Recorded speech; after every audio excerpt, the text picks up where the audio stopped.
Recent గా నేను ఒక వీడియో చూసాను ఇన్స్టాగ్రామ్ లో, చెకప్ పాడ్కాస్ట్ అని చెప్పేసి ఒక ఫారినర్ మాట్లాడుతూ ఘోరమైన నిజాన్ని బయటపెట్టాడు. ఆయన ఏమంటాడంటే అంటిల్ 1980 వరకు అంట ప్రపంచంలో ఉన్నటువంటి అన్ని ల్యాబొరేటరీస్ ఉంటాయి, మెడికల్ ల్యాబొరేటరీస్ లో ఉండే ప్రతి స్కెల్టన్ కలకత్తా నుంచి వచ్చేదంట.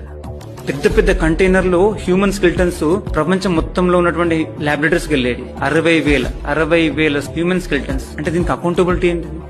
ఎక్కడి నుంచి వచ్చినాయి 60,000 స్కెల్టన్స్? మనకు తెలుసు, మన హిందూ ధర్మ ప్రకారము ఒక వ్యక్తి చనిపోయింది అనుకో, అయితే పూర్తి చేస్తాం లేదా కాల్ చేస్తాం. 60,000 మంది కేవలం కలకత్తా నగరం నుంచి ఇంతమందిని వాళ్ళు ఇంపోర్ట్ చేసుకున్నారంటే అసలు దేశం మొత్తం మీద ఏం జరుగుతుండొచ్చు అప్పుడు? ఇది బ్రిటిష్ కాలం నుంచి జరుగుతుంది. సోకాళ్ళు అంటుంటారు బ్రిటిషర్స్ చాలా అద్భుతంగా మనకు అన్ని నేర్పించినారండి. సో అందుకనే లాలా లజపత్ రాయ్ ఒక మాట అంటాడు, బ్రిటిషర్స్ భారతదేశాన్ని ఒక హ్యూమన్ ల్యాబొరేటరీ లెక్క యూజ్ చేసుకున్నారు. అంటే అసలు ఇక్కడ మనుషుల్ని లెక్కనే చూసేది కాదు.